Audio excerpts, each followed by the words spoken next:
여러분 모두를 예수 이름으로 환영하고 여러분 한 분 한 분들을 예수 이름으로 축복합니다. 여러분 저희들이 기도할 때 누구의 이름으로 기도했죠? 예수 그리스도의 이름으로 기도했습니다. 여러분 그 이름의 권세와 권능을 믿으십니까? 사람에게 가서 도와주세요 할지라도 별로 도움이 되지 않을 수가 있고 그 사람이 도와줄 수 없는 형편에 있을 수 있습니다. 그런데 여러분 누구 이름으로 기도하신다고요? 이 세상에서 그 어떠한 권세도 따라갈 수 없는 하늘과 땅의 권세를 가지고 있는 예수 이름이 여러분 가운데 함께 왔습니다.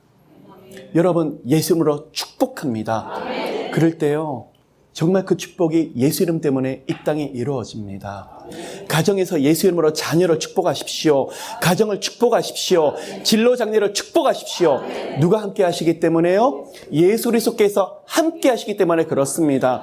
여러분 성경책을 들고 다니면서 수많은 공부를 하시는 것도 중요합니다. 근데 이 말씀이 저희 것이 되지 않는다 그러면 의미가 없습니다. 예수 그리스도에 대해서 지식으로만 안다 그러면 죄송하지만 단순한 지식일 수밖에 없을 거예요. 누리십시오. 기도의 권세를 누리시고 말씀의 권세를 누리시는 여러분 모두가 되시기를 예수님으로 축복합니다. 제 손에 성경책이 들려 있습니다. 여러분 이 말씀이 어디서 적용될까요? 여러분 삶 가운데서만 일상생활에서 그냥 교회에서요 모든 영역에서 적용되지 않는 영역이 아무것도 없을 것이에요. 모든 영역에서 이 살아있는 하나님의 말씀이 여러분 가운데 그대로 적용된다 그러면 하늘에 엄청난 역사들이 일어나게 될 거예요. 사람은 설득으로 되지 않습니다. 누가 감동 주셔야 됩니까? 성령께서 감동 주셔야 됩니다. 잠언 21장 1절의 말씀에 여호와께서 왕의 마음을 물의 보처럼 움직이십니다. 여러분 이 말씀에 아멘 그러시면 그 사람의 마음들을 우리는 사람을 설득할 수 없지만 누가 그 마음을 터치하시고 움직이신다고요? 누가 강팍한 남편과 아내와 자녀들을 설득할 수는 없지만 누가 그 마음을 만지신다고요? 누가 그 마음을 물처럼 움직이신다고요? 살아계신 여호와 하나님께서 근거가 무엇일까요? 잠언 21장 1절의 말씀이시더라는 거예요. 여러분 길이 보이지 않는다고요? 더 이상 갈 길이 없다고요? 이를 행하는 여호와 그것을 성취하는 여호와 그 이름을 여호와하는 자가 이같이 이루노라. 너는 내게 부르짖으라. 내가 내게 응답하겠고 내가 알지 못하는 크고 비밀한 일을 내게 보이리라 말씀을 하십니다. 자 보십시오. 하나님께서 뭐라고 말씀을 하시죠? 이를 행하는 여호와 그 당신에 대한 아이덴티티를 드러내시면서 아들아 딸아 이 일을 하는 것은 나요. 너희가 아니다. 그것을 성취하는 것도 나요. 너희들은 한 가지만 하면 내가 그 일을 행하리라. 예레미야 32장 2절 3절을 근거로 해서 주님이 우리에게 약속의 말씀을 주신 거예요. 그런데 수두룩하게 암송을 한다고 할지라도 이것을 아멘으로 그러고 이것을 붙잡지 않는다 그러면 그냥 지나가는 말씀에 불과하더라는 거예요. 너는 내게 부르짖으라. 그리하면 내가 내게 그게 다예요. 우리 하나님의 말씀은 너무나 쉽고 단순해요.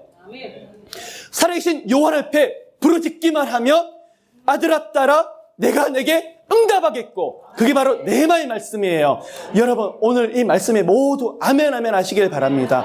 그래서요 나도 살아계신 하나님을 경험하고 싶은데 여러분 환상을 보는 것도 중요하고 하나님의 음성을 듣는 것도 중요할 수 있지만 훨씬 더 중요한 게 무엇이냐 그러면 하나님의 살아있는 말씀 66권의 성경 말씀 외에는 없어요. 여러분이 환상을 보여주시고 때때로 여러분에게 음성을 들려준다 할지라도 말씀을 떠난 하나님의 계시는 조금 더 없어요. 모두가 말씀에 있는 거예요. 왜 보여주실까요? 왜 우리에게 들려주실 때가 있을까요? 너무 연약하기 때문에요. 믿음이 없어서 우리는 너무 잘 쓰러지기 때문에 때로는 이거라도 붙잡고 일어나라. 그런데 다시 어디로 돌아가야 되죠? 맞아. 말씀에서 하나님이 약속하셨지. 나 같은 죄인에게 약속하셨지. 그 약속의 말씀에 다 되어 있어요. 여러분 두 번째 영적인 팁입니다. 많은 사람들을 만나면서 제게 질문하는 게 있어요. 하나님의 약속이 이루어질 것을 믿고 회복에 대한, 그리고 하나님이 풀어준다는 약속의 말씀을 가지고 있는데요. 목사님, 언제요? 도대체 언제요? 여러분, 그 질문들을 수두룩하게 하실 거예요. 여러분, 기도하시면서 예수 이름으로 기도합니다. 하나님, 그것도 빨리 응답할 걸 믿습니다. 하나님, 지금 즉시 응답할 것을 믿습니다. 무슨 말입니까? 때와 시간을 기다리기가 너무 힘이 들더라는 것입니다. 그래서 하나님의 신비한 영적인 원리 중에 한 가지는 뭐냐 그러면, 때와 기한은 사람에게 속한 것이 아니요 하나님께 속한 것이라고 분명히 말씀을 하고 있습니다. 그래서 여러분, 말씀에 대한 분별이 있고 영적으로 깊이 들어가는 분들은 특징이 뭐냐 그러면 하나님의 시간에 대해서 분별하려고 합니다. 그냥 무작정 뛰어 들어가는 것이 아니라 하나님이 지금 어떻게 일을 하실까? 지금 일을 하시는 시간이실까? 하나님이 기다리시는 시간이실까? 아니면 지금 환경을 풀어주시는 시간이실까? 나를 다듬어 나가시는 시간일까? 많은 퀘스천을 하시면서 주님의 시간을 분별하려고 합니다. 만일 여러분이 나는 그런 거 상관하지 아니하고 그냥 무조건 믿습니다로 달려가신다 그러면 하나는 알고 두 번째는 모를 수 있다는 것입니다. 믿음은 하나님의 지혜가 따라야 됩니다. 하나님 주시는 분별과 통찰이 따라야 됩니다. 그래서 여러분, 하나님이 지금 뭘 하실까? 기도하시죠? 하나님의 시간을 기다리시죠? 그런데요, 사방을 돌아보면 아무 일도 되어지지 않는 것처럼 보여요. 그 시간이 여러분을 미치게 만들 수가 있고 정말 팔짝팔짝 뛰게 만들 수가 있는데, 이 시간이 무엇이냐? 그런데 여러분, 약속을 가지고 있어요. 하나님 약속을 가지고 계시는데 환경과 그 기도 제목을 보면 아무 일도 하지 않는 것처럼 보이더라는 거예요. 그럼 이 시간이 무엇일까? 하나님이 내 안에서 일하는 시간이에요. 내가 주님 앞에 기도를 하면서 하나님 이거요 그런데 아들아 안다. 내 시간에 그것을 주고 만들어주고 내 손에 쥐어줄 건데 그 전에 너부터 만들어야 되겠다. 자, 저는 눈이 제 기도 제목을 바라보는데 우리 하나님 어디 가 있죠? 초점이 제게로 와 있어요. 팔딱팔딱 뛰어요. 오늘일까 내일일까. 그러고 나서 기도하면서 하나님 약속하셨잖아요. 도대체 언제요? 왜 약속 지키지 않으세요? 신실한 하나님이 어떻게 이럴 수가 있죠? 수많은 항변도 해보는데 우리 하나님 그 시간에 침묵하세요. 우리 하나님 정말 침묵하세요. 그래서 딱 한마디 말씀을 하세요. 아들아, 답답해하지 말라. 내 시간이 일할 것이며 너를 열심히 만들어가고 있다. 하나님 뭘요? 저는 똑같은 존재. 이 정도 훈련시켰으면 됐지. 또 뭘 만드신다고 하나님 이렇게 또 훈련을 합니까? 평생 훈련하던 게 당연한 게 아닙니까? 그런데 우리 하나님은요, 눈 하나 깜짝하지 않으세요. 그래서 여러분, 하나님의 시간이 믿음의 사람에게는 정말 견디기 힘든 시간일 수 있는데 하나님의 시간이 되어본 사람은 느끼는 공통점이 있어요. 이럴 수가. 어떻게 하나님이 이 모든 것을 동시에 이 시간에 다 맞추셔서 내가 기도하는 제목뿐만 아니라 나도 만드시고 내 주변의 환경도 만드시고 이렇게 하나님께서 하신 일이 놀라울 수가 있을까?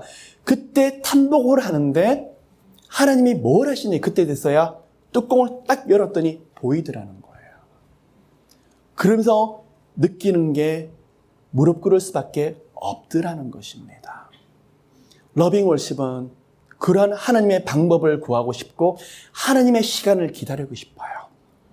여러분, 무조건 여러분 믿음 가운데 뛰어드십시오. 달려가십시오.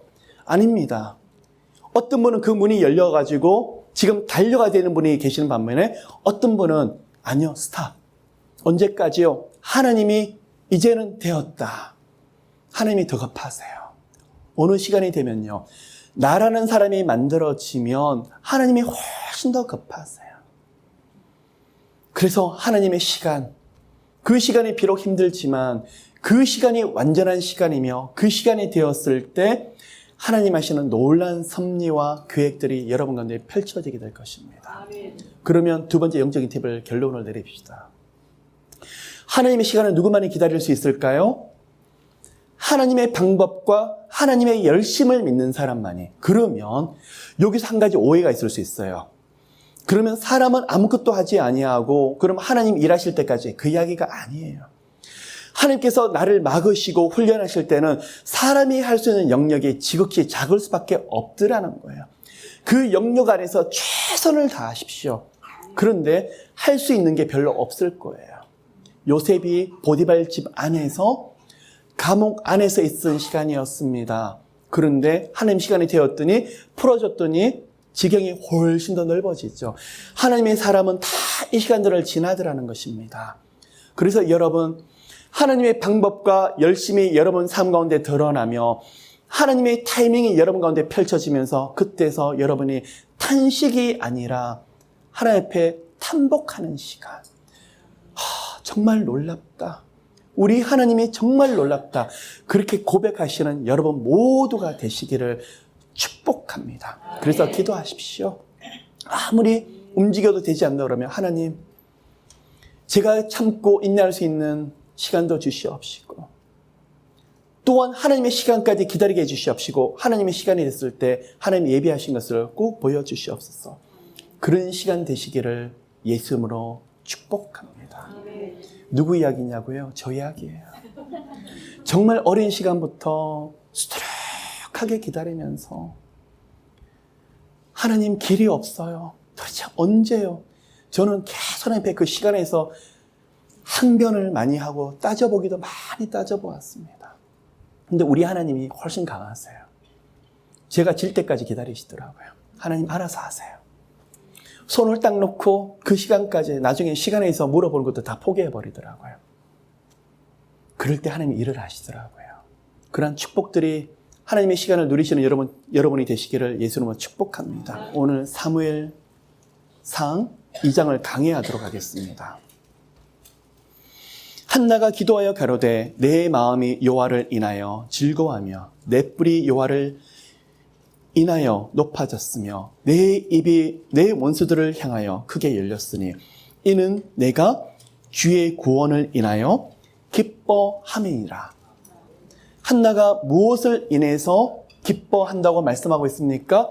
주의 구원을 인해서 기뻐한다고 말씀을 했습니다. 여러분, 제가 지난주에 사무엘 1장을 강의를 하면서 사무엘상 하는 책이 한 권이었는데 프롤로그와 에필로그가 되는 앞표지와 뒷표지가 있다고 그랬습니다. 앞표지는 지금 보시는 한나의 기도와 한나의 노래입니다. 그러면 고난이 시간에 있는 것이 아니라 고난 속에서 만났던 하나님, 결국은 이것을 모든 것을 합력하여 선으로 이루시는 그 하나님 앞에 정말 승리의 노래를 올려드리는 것이 뭐냐 그러면 사무엘상 2장입니다. 그러면 에필로그가 되는 챕터가 어디라고 그랬습니까? 사무엘하 22장에 다윗의 승전가라고 말씀을 드렸습니다.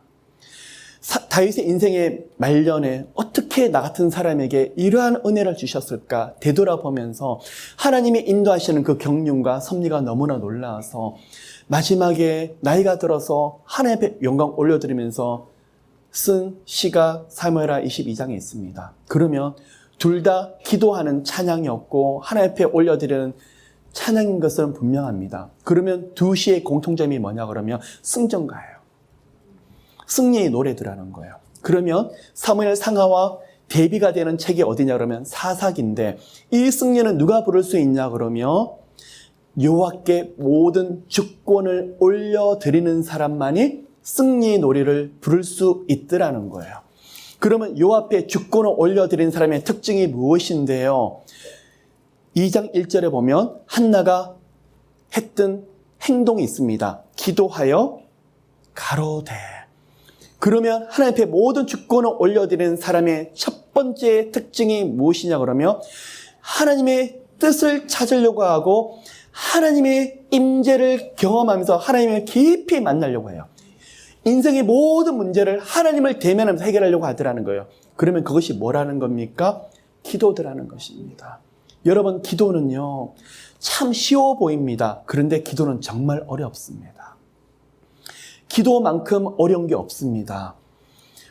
세상적인 노래는 부르기가 쉽고 세상적인 대화는 쉬운데 다른 사람과 함께 입술로 교제하는 것은 쉬운데 그런데 기도는 정말 힘이 듭니다. 왜 그럴까요? 영적인 세계를 움직이고 마귀의 회방이 그만큼 많기 때문에 그렇습니다. 그러면 마귀가 왜 싫어할까요? 하나님 앞에 굴복하는 것이 바로 기도이기 때문에요. 하나님의 뜻을 구하는 것이 바로 기도이기 때문에요. 그런데 한나가 그 고난과 고통이 왔을 때 할 수 있는 것이 아무것도 없어요. 자식이 없었어요. 그리고 분인나에 대해서 굉장히 고난과 고통이 많았어요. 그가 할 수 있는 것은 그냥 좋아서가 아니라 하나님 앞에 살기 위해서 매달리면서 오래 기도할 수밖에 없었더라는 거예요.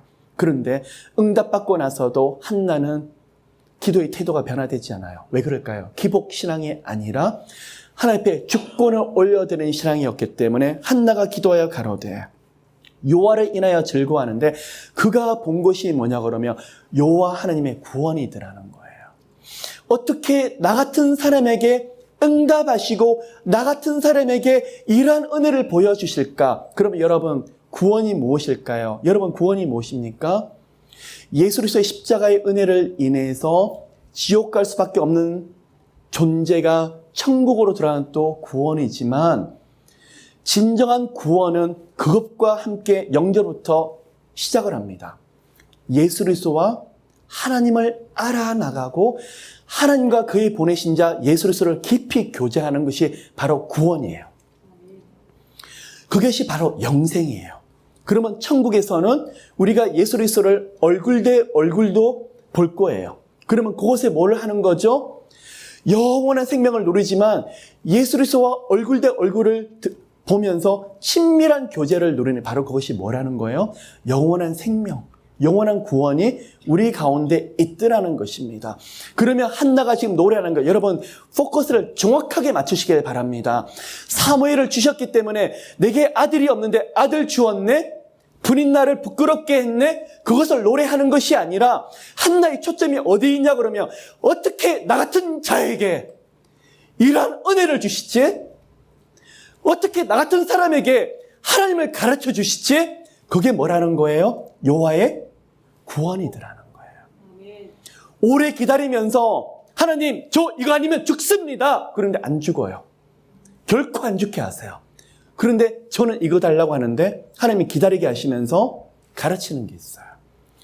여호와에 대해서 하나님에 대해서 저를 가르치세요. 아내와 남편에 대해서 어쩔 줄 몰라서 고통스러워서 기도를 하고 진로 장례를 놓고 기도를 하는데 나중에는 뭘 가르치냐 그러면 하나님의 마음을 우리 가운데 가르쳐 주시더라는 거예요. 그것이 뭐라는 거예요? 여호와의 구원. 이러한 구원을 경험한 사람만이 하나님을 진정으로 높여드릴 수 있고 그 어떤 상황에도 승전가를 부를 수 있더라는 거예요. 여러분 뭔가 응답이 되었기 때문에 기뻐하는 여러분이 아니라 그런 응답도 중요합니다.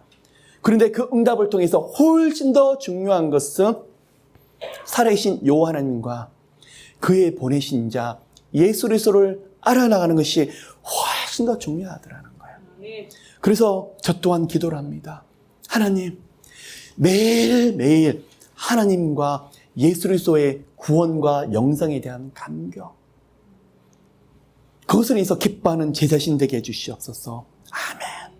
그러면서요 한나는요 지금 아들을 보았지만 그것보다도 너무 신기한 게 뭐냐 그러면 2장 2절 여호와 같이 거룩하신 이가 없으니니 없으시니 누구를 보았더라는 거예요?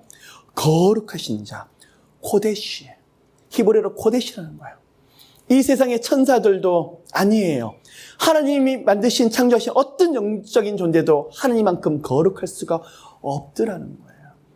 그 하나님을 만나면서 한나에게서 흘러넘치는 고백이 뭐냐 그러면 하나님의 주권 오직 여호와 하나님 인생에서 여호와 하나님밖에 없는 그러한 인생 한나의 시에서 흘러넘치는 게 바로 그거더라는 거예요. 그래서 깨닫는 게 뭐냐 그러면 맞아 세상에 힘 있는 사람이 중요한 것이 아니라 내가 사람 눈치를 보고 저 사람이 잘났고 돈이 있고 명예가 있고 실력이 있기 때문에 사람을 바라보는 것이 아니라 맞아 모든 것은 하나님으로부터 흘러나오고 하늘의 문이 열리게 되면 내가 된다. 하나님을 대면하면 된다. 그래서 한나가 깨닫는 게 뭐냐 그러면 6절, 7절, 8절이에요. 요한은 죽이기도 하시고 살리기도 하시고 가난하기도 하시고 부하기도 하시며, 그리고 가난한 자가 영원히 무너질 것처럼 보이는데 그 가운데 진토에서 세워지시고 권력 있는 자를 한순간에 무너뜨리는 자가 누구시라는 거예요? 요하나님. 정리합시다. 여러분이 모든 상황들을, 지금 환경들을 허용하신 분이 누구실까요? 여호와 하나님. 그러면 그것을 푸시고 여실 분이 누구실까요? 사람일까요? 아니에요. 여호와 하나님이세요. 그거 가르치시려고 여러분 훈련을 시키시는 거예요. 연단 가운데 아무리 많은 연단을 받더라도 하나님이 다 알고 계시지. 이 상황 하나님이 허용하셨지, 허락하셨지. 맞아? 하나님께서는 답이 있어. 내게는 답이 없더라도 하나님은 답이 있어. 이것을 깨달은 게 뭐라고요? 주권. 요한의 주권을 믿는 자는 사람을 상대로 하지 않아요. 내가 돈이 부족할 때도 전화를 들어서 돈 좀 빌려주세요. 사람을 먼저 찾는 것이 아니라 하나님의 방법이 무엇일까요? 나의 주님은 여호와 하나님. 아들, 딸이 문제가 있더라도 내가 그냥 어쩔 줄 몰라서 벌벌 뜨는 것이 아니라 내 아들, 딸이 아니지 여호와님의 아들, 딸이지 주님이 책임지실 거야. 하나님을 대면하면서 먼저 기도하면서 하나님의 방법을 찾으려고 그래요. 여러분, 이 시간에 영적인 튜닝을 합시다. 영적인 조율이 일어나길 바랍니다. 제자 훈련을 많이 하셔도 좋고 성령에 대해서도 강조하셔도 좋습니다. 그런데 그 어떠한 인간적인 여러 가지 훈련을, 프로그램을 받으셨다고 할지라도 가장 중요한 것은 하나님이 중심에 서지 않으면 모두가 다 가짜예요. 프로그램밖에 되지 아니하더라는 거예요. 어떤 분들은 나는 어디 제자반이 됐었고요, 나는 어느 성령 운동을 했었고요, 어느 프로그램을 받았고요. 여러분 착각하지 마십시오. 그것은 내가 여호와님을 배워나가기 위한 하나의 도구일 뿐 그것이 아니에요. 여러분의 입술의 고백에서 하나님이 진정으로 흘러넘치지 않고 그 어떤 문제에도 여러분이 하나님을 대면하지 않으려고 하면 여러분 그거는 가짜 프로그램을 훈련받을 수밖에 없더라는 것입니다. 한나가 분이나를 통해서 고통을 받고 배웠던 게 여호와 하나님의 주권. 여러분 훈련 많이 받으시죠? 재정적으로, 건강적으로 앞길이 막히기도 하고 여러 가지 자녀 문제로 인해서 이 시간에 기도하며 주여 살려주세요 라고 기도하는 것도 중요하지만 그 가운데 살려주세요 기도할 때 하나님께서 우리에게 가르치신 게 있어요. 하나님의 인생의 주님이시더라는 거죠. 주인이시더라는 거죠.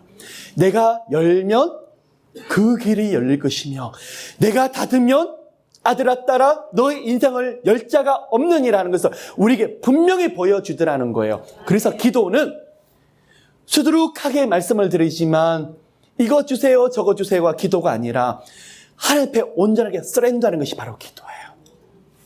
두 손 두 발 다 들면서 주님 나는 지렁이처럼 주께서 밟으면 꿈틀꿈틀할 뿐 내 힘으로 아무것도 할 수 없는 존재. 아멘이십니까? 네. 그러면 여러분이 그 과정 가운데 한나의 노래를 여러분 모두가 부르실 수 있을 거라는 거죠. 한나가 3절에서 느낀 게 뭔지 아십니까? 요한은 지식의 하나님이시라. 이 지식의 하나님은 전지전능하다는 그 이야기를 좀 품고 있어. 모든 걸 보고 계시는데 한나가 느낀 게 있어요. 행동을 달아보시느니라. 같은 고난과 고통 속에 있었지만 한나가 그 가운데 하나님을 붙잡으려고 했던 그 마음 중심을 다 보시고 결코 땅에 떨어뜨리지 아니하더라는 거예요. 여러분 이 시간에 하나님이 여러분의 행동과 마음을 저울질하고 계세요. 봉사 많이 하시고 많이 섬기시고 많은 주님을 위해서 일을 하셨다고요? 하나님은 그 행위를 저울질하시는 게 아니라 여러분의 믿음의 한 중간을 들여다보길 원하세요. 그 믿음의 한 중간이 뭔데요? 하나님의 주권을 드리느냐. 지금이 막막하다 할지라도 내 인생은 하나님 손 안에 있어. 하나님이 내게 만남의 축복을 주실 것이고 비록 내게는 아무런 방법이 없더라 할지라도 하나님의 방법으로 일어날 걸 믿습니다. 그런데 뭐라고 고백하는 거죠? 그런 분이 2장 8절을 고백하는 거예요. 가난한 자를 진토에서 일으키시며 빈패한 자를 그름덩이에서 드사 귀족들과 함께 앉게 하시며. 하나님, 이 말씀을 보면서 아멘 아멘 저예요. 하나님 저희들이 이렇게까지 저희 가정이 이렇게까지 훈련을 받았지만 하나님이 하신다 그러면 이렇게 될 걸 믿습니다. 비록 지금 땅에서 제가 정말 힘들게 일을 하고 있지만 끝까지 하늘을 쳐다보면서 하나님 하실 것을 믿습니다. 그러면 이 고백을 하는 거예요. 아멘? 그럼 이 말씀을 놓고 기도하세요. 여러분, 이 설교를 듣고 마무리를 하는 것이 아니라 되돌아가면서 말씀을 너무 좋고 아멘이었는데 그 다음날 되면 아무런 생각이 나지 않는다고요. 노트를 들고 오십시오. 아니면 성경에다 줄을 끄십시오. 많은 거 필요 없어요. 한 구절 말씀 터치되는 거 있으면 그것을 붙잡고 아멘, 주님 이번 주에 이 말씀이 제게 응답될 것을 믿습니다. 아멘, 이 말씀의 권세와 권능을 보여주시옵소서. 그러면 어떻게 될까요? 진로 장래가 막힌다 그러면 여러분 복받기 위해서 믿는 것이 아니라 여러분 주권 드리기 위해서 서렌더하기 위해서 어떻게 해야 될까요? 이 말씀 그대로 붙잡으십시오. 하나님께서 여러분을 모두를 보여주시고 세워주실 거예요. 그래서 한나가 깨닫는 게 뭐냐 그러면 주권을 드렸더니 나 같은 자를 어떻게 저렇게 하실 수 있을까? 나 같은 자에게 은혜를 어떻게 그렇게 주실까? 너무나 감동해서 감탄해서 그러면서 하나님 앞에 노래를 하는데 처음에는 전지전능하신 하나님, 모든 것을 다 할 수 있는 하나님이 자신의 주님이라는 것을 고백을 하면서 9절부터 무슨 노래를 하고 있냐 그러면 앞으로 있을 일에 대해서 예언을 지금 하고 있더라는 것입니다. 왕에 대한 이야기를 하고 있어요. 앞으로 이스라엘에 대해서 하나님께서 왕을 주실 것을 또한 한나를 통해서 왕정 시대가 시작될 것을 예언하고 있고 또 한 가지는 자신의 아들 사무엘이 그런 왕정 시대를 산파 역할을 하는 그런 역할을 하게 될 것을 본인이 자신도 모르게 예언하고 있더라는 것입니다. 여러분 모두에게 하나님께서 예언의 은사를 주실 수도 있고 안 주실 수도 있을 거예요. 그런데요, 무슨 말이냐? 한나가 예언의 은사가 있어서 이 노래를 했다기보다도 하나님의 뜨거운 감격을 가지고 노래를 했는데 그 말씀이 땅에 떨어지지 아니하고 다 응답이 되더라는 것입니다. 여러분 가정을 그렇게 축복하세요. 여러분의 자녀와 여러분 인생을 축복하십시오. 누구 이름으로요? 예수 그리스도 이름으로 축복하십시오. 여러분이 예수님 때문에 견딜 수 없는 그 황홀한 감격이 있으면 축복하세요. 그대로 다 응답이 될 것입니다. 그런데 보시길 바랍니다.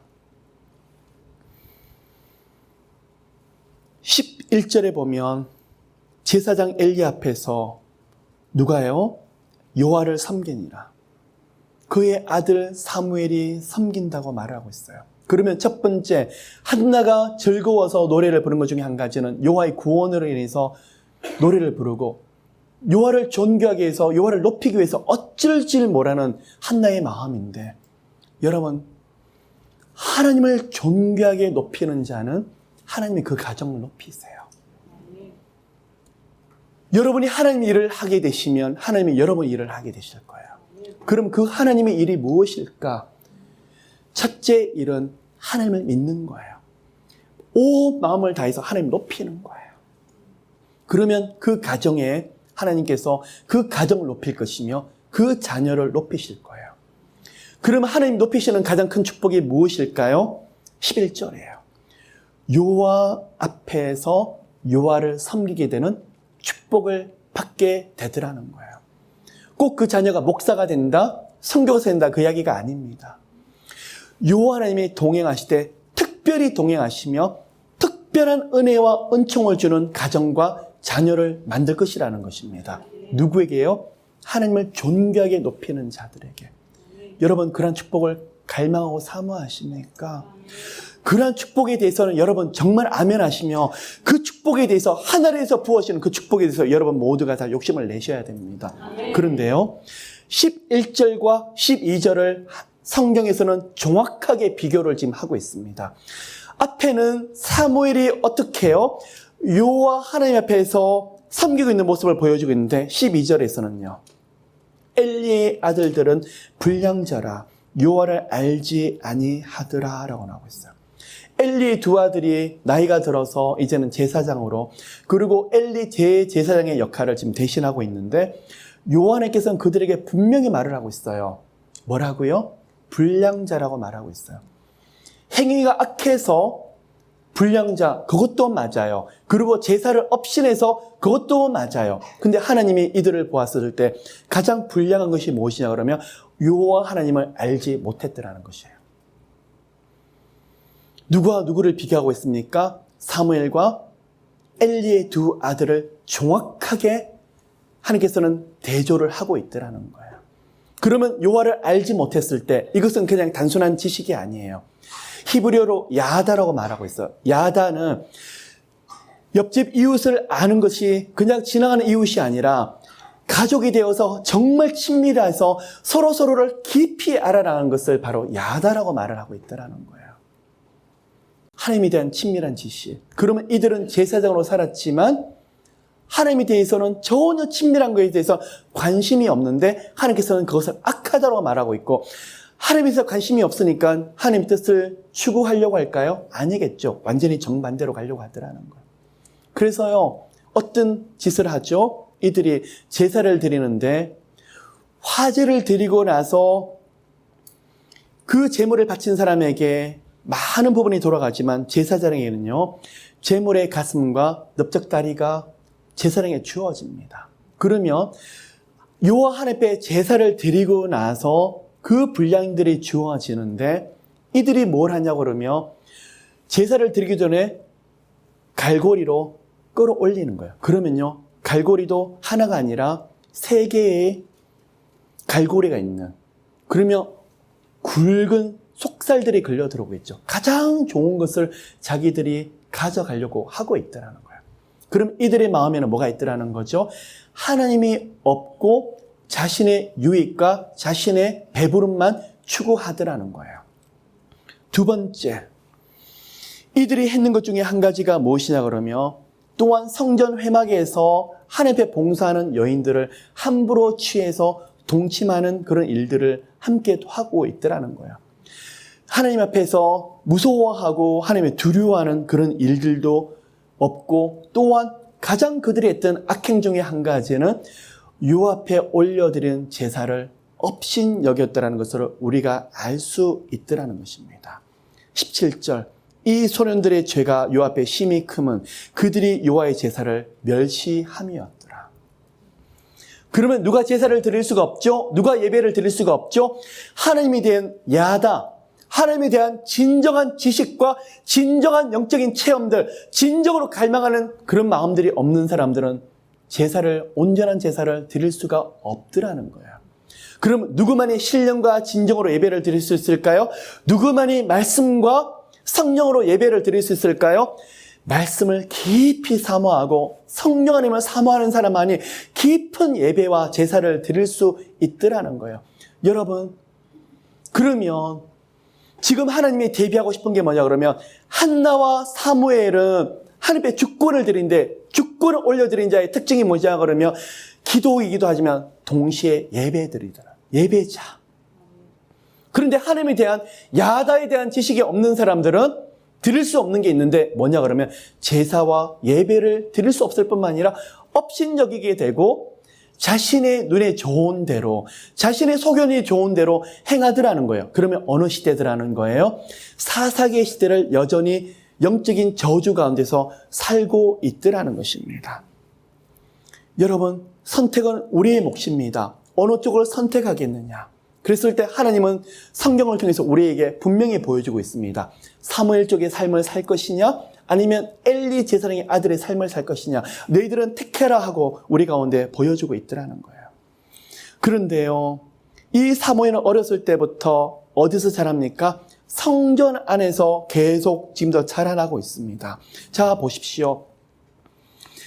우리 하나님 앞에 주권을 드리고 하나님의 그러면 벌벌 떨면서 벌벌 뜬다는 무서워서 벌벌 뜨는 것이 아니라 너무 사랑하기 때문에 그 마음을 어떻게 주체를 못하기 때문에 벌벌 뜨는 사람, 우리 하나님 더 큰 걸로 갚아주세요.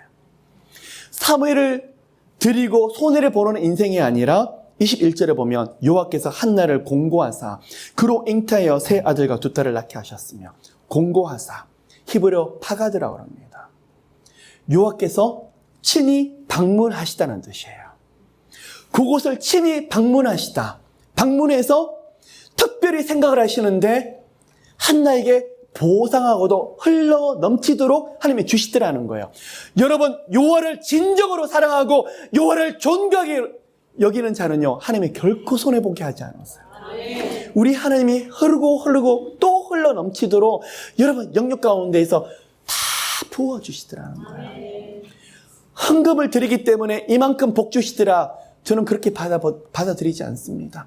교회에서 하루 종일 헌신하기 때문에 이런 복을 주시더라, 마음 중심이 없다 그러면 그런 헌신도 가짜일 수 있더라는 거예요. 누구에게요? 마음 중심이 하나님의 온전하게 향하는 그 사람. 하나님이 그러면 벌벌 떨면서 정말 어찌할 수 없을 정도로 너무 사랑해서 견딜 수 없는 그 사람에게 하나님께서 하시는 축복 중에 한 가지는 공고하시더라. 하나님이 친히 방문하시는데 무엇을 줄고 하나님이 견딜 수 없는 걸로 주시는데 필요를 이미 다 하시고 넘치도록 부어주시더라는 거예요. 지금도 보면 한나에게 그런 축복을 주셨다고 말하고 있는데 보십시오. 엘리는 지금 또 뭘 하고 있습니까? 그 다음에 엘리가 그러한 일들을 나이가 들어서 두 아들에 대한 이야기를 다 듣고 있는데 아들을 불러서 책망을 하는데 책망이 너무 약하고 아들을 너무 깊이 사랑하는 마음 때문에 아들에게 질질질 끌려가고 있더라는 거예요. 누구와 누구를 비교하고 있죠? 첫째는 사무엘과 엘리의 두 아들을 비교하고 있고 또한 지금은 한나와 엘리 제사장을 비교하고 있더라는 거예요. 어떤 태도요? 하나님에 대한 태도를 비교하고 있더라는 거예요. 여러분 다시 돌아갑시다. 믿음은 믿음의 태도에서 반드시 드러나게 됩니다. 나는 하나님을 사랑해요 그러면서 다른 영혼들을 업신여기면 하나님이 사랑하는 거 아니에요. 하나님을 사랑한다고 하면서 내 멋대로 한다 그러면 진정한 믿음의 태도가 드러나지 아닐 수 있더라는 거예요. 그런데 엘리를 통해서 두 아들에게 경고를 했는데도 아들들을 듣지 아니하더라는 거예요. 여러분 2장 27절부터 36절까지 어떤 말씀이냐고 하면 엘리의 집안에 대한 저주에 대해서 예언하신 저주에 대해서 이야기하고 있어요. 어떤 선지자가 찾아왔습니다. 뭐라고 말하냐 그러면 30절 내가 전에 내 집과 내 조상의 집에 내 앞에 영영히 행하리라 하였으나 이제 나 여호와 말하노라 결단코 그렇게 아니하리라. 자, 여러분 여기서 질문 하나 드릴까요? 모르긴 몰라도 엘리 제사장 집안에서 하나님께서 약속을 미리 하셨을 것 같아요? 약속을 하지 않으셨을 것 같아요? 이 본문 말씀을 그대로 가져오게 되면 엘리 제사장이 이전에 친밀한 교제를 통하든 아니면 어떤 하나님의 사람을 통해서 엘리 제사장 집안에 이러한 큰 축복을 주셨던 것 같아요. 그런데 지금 하나님이 이해가 되지 아니하지만 뜻을 바꾸시는 모습이 나오고 있어요. 내가 이러한 축복을 했지만 그러나 이제는 그 축복의 말씀을 거두고 그 말씀이 너희들이 응답되지 아니하고 오히려 그 말씀과 반대가 되게 하도록 하겠다라는 게 지금 30절에 나타나는 하나님의 말씀이더라는 거예요. 여러분 정리를 합시다. 우리 하나님은 우리에게 축복의 말씀을 하실 때 기계적으로 응답을 하시는 게 아니라 여러분의 믿음과 여러분의 믿음의 태도가 반드시 따라야 돼요. 하나님의 약속은 조건부예요. 아무리 좋은 약속을 한다고 할지라도 우리 마음이 따라오지 않는다 그러면 하나님도 오랫동안 기다리시지만 그 뜻을 바꾸실 수 있을까요? 바꾸시지 않을까요? 바꾸실 수 있더라는 거예요. 그럼 여기서 중요한 게 있어요. 하나님은 변덕이 있으세요? 없으세요? 변덕이 없었어요. 변덕스러워서 뜻을 바꾸는 게 아니라 하나님의 우리에게 그 약속을 이루시고 싶은데 문제는 우리 마음 중심이 하나님을 떠나버리면 하나님이 그 축복의 말씀이 캔슬될 수 있더라는 것입니다. 그러면 반대로 하나님이 벌하신다고 말씀을 하셨지만 온 마음을 다해서 하나님을 사랑하시면 벌하신다는 그 저주처럼 보이는 시간이 축복의 시간으로 바뀔 수 있을까요? 없을까요? 있더라는 거예요. 제가 이전에 창세기에서 강의했던 내용이 바로 그거였어요. 레위 지파에게 하나님이 그러한 저주의 말씀을 했는데 모세가 시내산에 올라갔었을 때 하나님 앞에 순전하게 행하고 누가 여호와 편에 쓰겠느냐? 여호와 편에 쓰는 사람은 칼을 차라. 그리고 우상 숭배하는 자들은 칼로 도륙하라 했을 때 네 사람이 순종했을 때 너희들이 오늘부터는 복을 받으리라. 그 순종으로 인해서 그들이 여호와 앞에, 성막 앞에서, 성전 앞에서 하나님을 섬기는 그러한 존재가 되었더라는 거예요. 근데 지금은요, 축복이 있더라도 하나님 앞에 마음이 떠났더니 축복이 바뀌어버리더라는 거예요. 여러분, 이 시간에 이 말씀을 가지고 결론을 내리길 원합니다. 어떤 인생을 사셨습니까? 많이 부어주셨더라고요. 두려워하십시오. 벌벌 뜨십시오. 여러분의 초심을 잃어버리신다 그러면 하나님이 여러분에게 주셨던 것이 어느 한순간에 무너질 수도 있더라는 것을 동시에 경고드립니다. 그런데 반면 너무나 힘들고 너무너무 어려운데 온전하게 요 하나님을 사랑하고 끝까지 요 하나님을 붙잡는다고요? 이전에는 도저히 우리에게 이루어질 것 같지 않는 말씀인데 여러분 기다리십시오.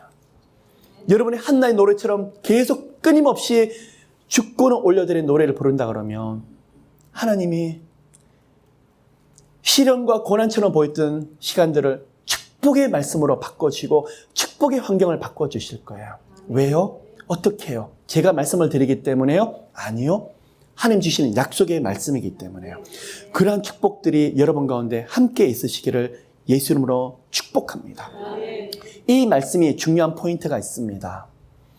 그러면 엘리 제사장의 집안이 이제는 앞으로 무너질 것에 대한 예언을 지금 하고 있는데 동시에 그러면 이 예언이 언제 이루어지냐 그러면 엘리의 두 아들이 죽을 것이며 이제는 대제사장이 사무엘이 될 것이라는 것도 예표를 지금 하고 있어요. 또 한 가지 훗날 보면 다윗 시대 때 보면 아비아달이라는 제사장이 다윗을 따르며 헌신을 하는데 누구의 후예냐 그러면 엘리 제사장의 후예예요. 그런데 솔로몬이 나중에 왕이 될 때 아비아달은 배신을 하고 이때 솔로몬을 따라서 쓴 사람이 누구냐 그러면 사독 제사장이에요. 그럼 뭐냐 그러면 이 예언이 솔로몬 때 와서 엘리 집안은 무너지게 되고 이제는 사독 계열의 제사장이 계속 흘러나가더라는 거예요. 또 한 가지 앞으로 인간 제사장은 완전히 무너지게 될 것이며 사람의 제사장이 아니라 예수 그리스도께서 온전한 제사장이 되어서 다스릴 것을 예표하고 있는 내용이에요. 그러면 이 땅에서 그 어떠한 제사장도 하나님 앞에 온전한 제사를 드릴 수가 없고 사람은 언제나 변질할 수 있다는 것을 예표하고 있는 것이고 누구만이 앞으로 하나님 앞에 온전한 제사장이 되어서 그 진정한 대제사장 역할을 할 수 있다는 것을 지금 보여주고 있는 것이죠.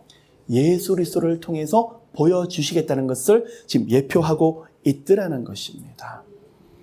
여러분 그래서요 35절 내가 나를 위하여 충실한 제사장을 일으키리니 앞으로 사무엘이 일어날 것을 예표하고 있고 아비아달이 아닌 사독 계열이 일어날 것을 말하고 있고 또한 진정한 대제사장인 예수 그리스도가 이제는 앞으로 오실 것을 예표하고 있더라는 거예요. 어떤 모습으로요? 하나님께서 온전한 제물이시면서 온전한 대제사장으로서요. 자, 3장에서 잠깐 보길 원합니다. 3장이 영적으로 타락하다 보니까 어땠습니까? 여호와의 말씀이 희귀하여 이상이 흔히 보이지 아니하더라. 이 말씀은 환상도 보이지 아니하고 음성도 들리지 아니하더라. 기도했더니 임재가 느껴지지 않더라. 그것보다는 이제는 어떤 선지자로 더 이상 하나님께서 말씀을 하지 않더라. 그 말씀도 돼요. 하나님 말씀이 살아있는 말씀처럼 느껴지지 않는 시대가 되었더라는 거예요. 그런데 그런 시대에 하나님이 가만히 내버려 두지 않냐고 한 사람을 부르고 계시는 모습이 3장에서 좀 나타나고 있어요. 누구를 부르시고 계십니까? 사무엘을 콜링하신 모습을 보여주고 있는데 엘리의 눈은 침침하여 어두웠더라. 뭘까요? 인간 제사장은 침침하고 타락한 제사장은 몸이 거동이 불편한데 영적으로 암흑 속에 완전히 들어가고 있는데 하나님이 새 일을 행하고 있더라는 거예요. 그 아이가 누구입니까? 사무엘입니다. 그 사무엘이 어린 사무엘이 머문 곳이 어디였습니까? 성전에 머물고 있었는데 이 제사장이 직분이었어요. 제사장이 하는 게 뭐냐 그러면 저녁부터 새벽에 해 뜨기 바로 이전까지 7등잔에 등불을 계속 불을 밝히는 일을 하는 거예요. 그러면 해가 지면 불을 켰다가 이전에 제가 출애굽기를 하면서 회막에 대해서 말씀을 드린 적이 있었죠. 7 진설병과 그리고 7 등잔에서 말씀드린 적이 있었습니다. 그러면 해가 뜰 때 그 불을 끄고 나옵니다. 그러면 이 사무엘이 한 게 뭐냐 그러면 성전의 등불을 지키는 역할들을 지금 하고 있더라는 거예요. 이 어린 아들은 작은 일에 충성했더니 보십시오. 사무엘이 뭘 했다고요? 등불을 지키는 일을 했는데 나중에는 작은 일에 충성했더니 하나님 큰 일을 맡기세요. 성전의 등불에 대해서 정말 어린아이가 사무엘아 사무엘아 그랬더니 잠에 깨어서 속히 달려가는 거예요. 누구에 대한 믿음의 태도죠? 여호와 하나님 앞에. 나중에는 민족의 등불, 민족의 기도의 등불을 불을 켜는 역할을 누가 하게 되는 것입니까? 사무엘이에요. 여러분 가정에서 자녀들이 처음에 하나님 작은 일을 맡길 수 있어요. 보잘것없는 일일 수 있어요. 그런데요, 충성하십시오. 하나님이 큰 일을 맡기실 것입니다. 나중에 그 가운데 큰 인물들이 사무엘같이 일어나게 되시기를 예수님을 축복합니다. 성전함에서 누워있는데 사무엘을 부릅니다. 사무엘은 아직은 하나님의 야다, 하나님을 깊이 경험하는 그런 시간들이 아직은 없었기 때문에 요 하나님이 부른 것을 모르고 누구에게 달려갑니까? 엘리 제사장에게 달려갑니다. 여러분 자녀들, 요 앞에 순종하는 사람은 자기 주변에 권위 있는 사람에게 순종합니다. 직장에서 순종하려고 합니다. 주어진 모든 환경에 순종하려고 합니다. 왜 그럴까요? 하나님 대 믿음의 태도이기 때문에. 사무엘은 3번이나 달려갔는데 엘리 제사장이 뭐라고 합니까? 내가 너를 부르지 아니했다라고 말합니다. 엘리 제사장이 깨닫습니다. 여호와님이 부르신 것을 알게 되고 사무엘아 만일 여호와께서 다시 부르시면 내가 여기 있나이다. 이 종이 듣겠나이다 하고 고백하라고 말을 올려드리라고 말합니다. 여러분 정리합시다. 오늘날 이처럼 하나님의 음성이 들릴 수 있을까요? 없을까요? 아멘. 전 있다고 생각을 합니다. 그러면 무슨 말이냐? 첫째는 말씀 가운데 읽는데 오늘날 깨닫게 하시고 제 마음을 울리는 그런 하나님의 말씀. 때로는 어떨 때 깊은 말씀 가운데 성에서 깨닫게 하시는 말씀들이 오늘도 사모해라 사모해라 하는 것처럼 들려주실 수 있더라는 거예요. 누구에게요? 성전에서 그 성전의 등불이 꺼지기를 기뻐하지 않으시고 그 성전의 불을 밝히려고 하는 그 사람에게, 그 한 사람이 하나님 눈이 와 있더라는 거예요.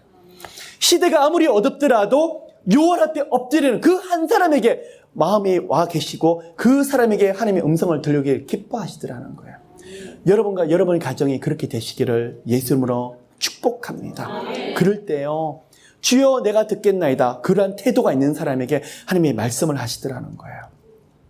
그런데 보시길 바랍니다. 11절에 사무엘에게 이르시되 그것을 듣는 자마다 두 귀가 울리리라. 사무엘에게 말씀을 하시는데 어떤 말씀을 하십니까? 앞으로 법궤, 언약궤가 뺏길 것을, 또한 엘리 제사장의 두 아들이 죽을 것을 사무엘에게 예시하고 계시고, 또한 그 며느리가 또한 앞으로 그렇게 죽을 것을 사무엘을 통해서 그렇게 이야기를 다 하고 계시더라는 것입니다. 그런데 그 일들이 사무엘을 통해서 주셨던 말씀들이 너무나 분명하게 보여주고 있더라는 것입니다. 그러면 2장에서는 대제사장으로서 앞으로 대제사장 역할을 할 사무엘, 그리고 제사장의 역할을 좀 하는 사무엘의 모습이 보여지고 3장에서는요 선지자로 콜링하는 모습을 하나님이 보여주고 있더라는 거예요. 여러분의 가정이 그렇게 되었으면 좋겠어요. 주여 말씀하시옵소서. 이 종이 듣겠나이다. 그리고 성전을 사모하고 성전의 등불이 꺼지지 아니하기를, 기도의 등불이 꺼지지 아니하기를 기뻐하는 자들에게 하나님의 음성을 반드시 들려주실 것입니다. 그런데요, 정말 하나님 그렇게 존귀하게 여기고 성전에서 머무는 사무엘에게 그런 은총을 주세요. 사무엘이 자라매 여호와께서 그와 함께 계셔서 그 말로 하나도 땅에 떨어지지 않게 하시니 영적인 권위를 여러분 가운데 사무엘에게 부어주시는데 하나님을 경외하는 자에게 그렇게 부어주시더라는 거예요. 어떤 선교사님이, 어떤 목사님이 비록 은사와 능력이 없을지라도 정말 주님을 이토록이나 사랑한다 그러면 여러분을 복받길 원합니다. 그 말이 결코 땅에 떨어지지 않을 거예요. 가정에서 그 기도하는 아버지가 이렇게 축복한다 그러면 그 말이 하나도 땅에 떨어지지 않을 거예요. 왜요? 하나님 말씀이니까요. 그러한 말씀이 여러분 가운데 일어나기를 예수 이름으로 축복합니다. 그런데요, 엘리에게 주셨던 말씀이 바로 응답되는 것이 아니라 사무엘이 자랄 때까지 하나님이 계속 기다리세요.